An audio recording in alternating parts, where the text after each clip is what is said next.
Good morning. It's Yom Rishon, and it's Yud Tes Adar Tafshin Pei, and this is the shir for the Zera Shimshon. I'm doing Zion this week. It says Shabbos Perek Kol Kisvei and Daf Kuf Yud Ches Omid Aleph. It says Kol HaMe'anig Es HaShabbos Noisnim Le'Nachala Bli Mitzorim. Anybody that honor gives pleasure to Shabbos is given a portion without boundaries. Shenemar Nachlas Yaakov Avicho. It says the portion of Yaakov Avicho. And the Midrash says there, Loika Avram, Loika Yitzchak, Eloke Yaakov, Dechsi Bei, V'foratz L'yom of Kedno Ismael. Oh, it's final. So he would break through all the boundaries. Now, the question is, Hamaymer Hazeh Kasha HaHavana. It's difficult to understand. The Echi Tachin Shiyah La'echad Nachala B'li Mitzarim. How could it be possible for someone human to have a portion of inheritance without bounds? The Hainu B'li Techumim Ugvulim. Boundaries means demarcations, fences, limitations. Even if a person would be given the entire world, there's still boundaries, and right, just the sea and the rivers and the mountains makes boundaries. But even if it would be a lot of people, how would they honor give pleasure to Shabbos? How could they give it to each and every individual without bounds?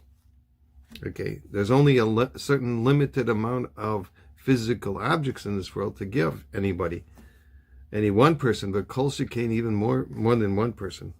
We can't talk about, you'll say, the world to come, which is boundless, okay, infinite. What did he mean to give him without boundaries? What's the chiddush then? Everything in the world to come is infinite.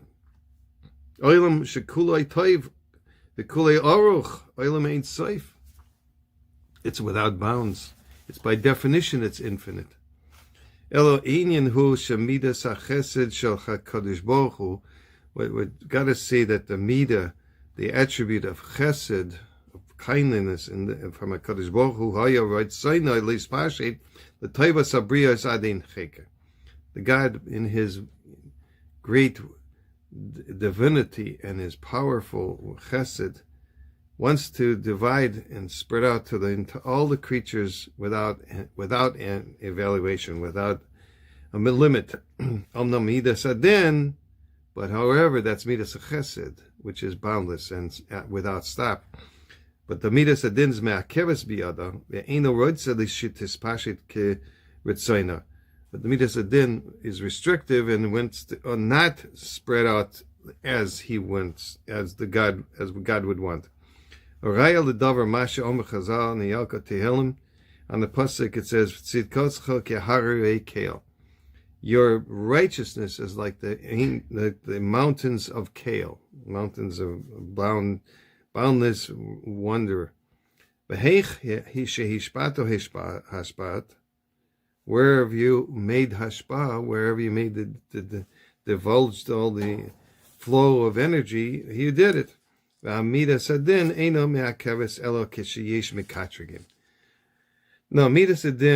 only prevents this to happen when there are kitrugim. That means they're prosecuting, damaging angels. Like it says in the Eov, Maisi yadav birkas berachto mikneo poretz be'aretz loikim minag ha'olam. It's a pasuk in Eov. So in this pasuk, in Eov, the Satan is answering back to God. How can you not? You've done everything for Eov, okay? Aloi at sachto be'ado, ve'ad beisai, o be'ad kol asher loi misaviv. You helped him, everything all the way around. Maisi yodav be'rachto. His deeds of his hands you blessed. With mikneo paratz ba'aretz, and his flax you've broken through in the world. So you see that he had ample help from God to do this. That's why the Satan wanted to test him.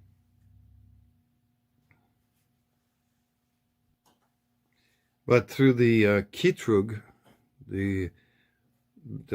of the Satan, Ovad hakol v'nimna mimeno hachesed. So through the Satan's accusations and his prosecutions, he prevented this chesed from coming to Eov, and it stopped everything, the whole flow of his bounty, of Eov's bounty and blessings. The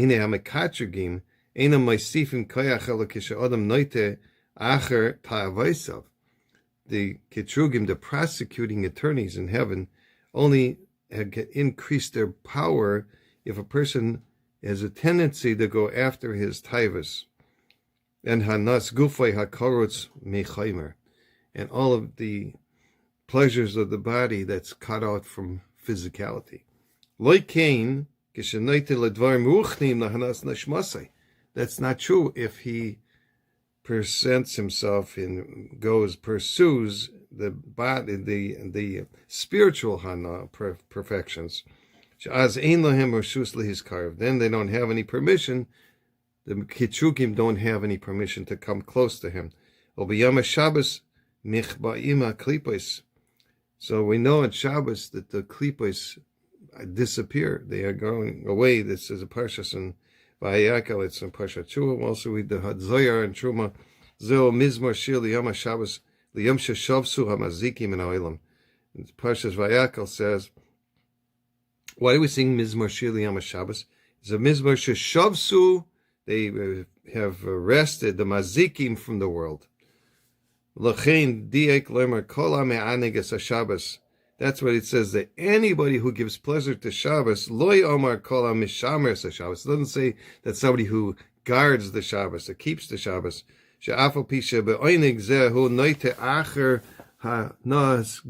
Even though on Shabbos that he goes after some physical pleasures, he's allowed to, and mechuyev to have physical pleasures. That's part of Einik Shabbos. But this does not increase the power of the Mekatrigim on Shabbos. And Midas Adin doesn't have permission to prevent the Midas HaChesed Shalot Tishpashet Allah B'Shefa Gadol Adshi Yitnu HaMekatrigim Mida V'Gvul L'Taiva HaRui L'Voy Olav. So the Midas Adin does not have permission to overwhelm the Midas HaChesed, to prevent it, so that it shouldn't spread out with a Shefa Gadol, with a great influence, Adshi Yitnu HaMekatrigim Mida, until they put the prosecutors with the boundaries. That's fitting to come to him. Kimoshe Dorshu Gemara and Baba Basra says on the pasuk in Eov that we just read, Umikneo Poratz Ba'aretz. The Midas Poratz is mashma sheporatz akol gulim tchumim, that it overflowed through all boundaries to Eov. Not like Avram, that he had a restriction of Yishmael, was a Mekatrik. And not like Yitzchak, that Esav came out of him, it was a psul. Therefore, the Midas, because the Midas Adin had some kind of restriction on them. The Gemara there says, it was like Yaakov, whose bed was perfect, and he had 12 tribes. Don't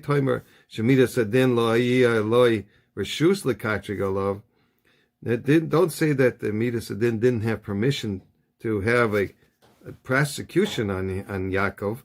Befrat omnam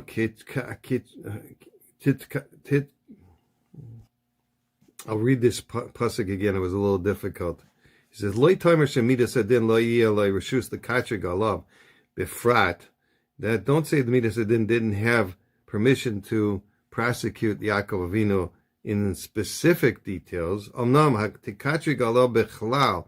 you could not have a kitrug, a prosecution on him in general. Because the world is judged after its majority. That he should be saved from the restriction or the servitude of the kings.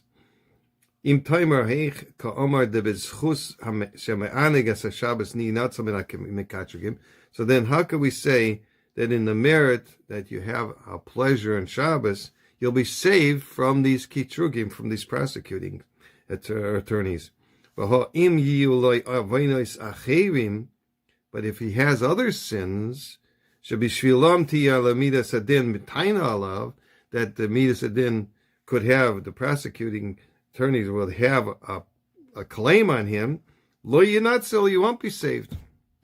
Like we find by Avram and Yitzchak, they are also not saved from kitrugim. Avram and Yitzchak were different because shehem lo shomu as Shabbos, because they didn't keep Shabbos. Tisa beBreishis Rabbah, it's a Parshat Yud Aleph in Breishis Rabbah, if you want to look it up. And the pasuk Vayichulu Hashamayim Ayin Sham. Aval Yaakov shomer as Shabbos, but Yaakov did keep Shabbos. Like he said before in Parshas Vayishlach. We were lucky enough to have a segula from the Zera Shimshon this week. There was a very good story also about a man who was able to stop smoking and keep Shabbos. You can read that in Rabbi Nachman Seltzer's book.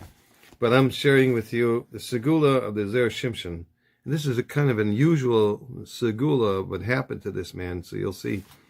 While we're on the topic of smoking, to Rabbi Yisrael Zilberberg, this is a little note that the man wrote.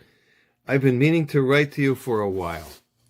I'm a huge chassid of the Sefer Zera Shimshon.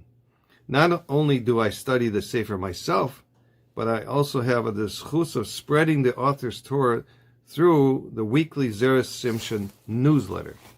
I have been helped beyond all measure by this Sefer, and I do my best to show the hakaras atayv for it. I smoked for years. I have no defense other than to admit that we suffer from the mistakes of our youth. The constant smoking harmed me and caused me terrible damage. It was so bad that I at times felt like I couldn't breathe, that I was choking, that no air was entering my lungs. I'd wake up coughing, gasping for air, but there was no relief, and I'd end up running to the local urgent care center in the middle of the night, telling the doctors that I couldn't breathe, begging them to clear my air passages. Waking up in the middle of the night coughing and gasping for breath made me scared to fall asleep at night. It was a vicious cycle. I can hear you saying, so why didn't you stop smoking? The answer is I was hopelessly addicted. I visited so many doctors, but none of them were able to help me conquer my addiction. I went to treatments and took medicines. Nothing helped me. Then one day I discovered a new sefer I had never seen before. It was written by an Italian Rav, and it was called the Zera Shimshon. I began learning the sefer and spreading the Torah, partnering with the organization that works tirelessly to bring the Zera Shimshon's Torah to the world. From the moment I began learning the sefer, I saw tremendous changes in my life. And I felt as if it had been given a fantastic medicine. It wasn't long before the pain lessened, my ailments began to dissipate. Suddenly I was coughing less and able to breathe again. And then, finally, after so many years, I was able to break out of the cycle and stop smoking. I had been trying to do so for years with no success, yet now I was able to do it easily. The Zera Shimshon is part of my life now, and I continue learning it all the time. Even though 2 years have already passed from the time of this story, I know that the power of this tzaddik stood by me when I needed it most. And I do my best to bring his neshama nachas ruach. He deserves it. Have a good week, everyone.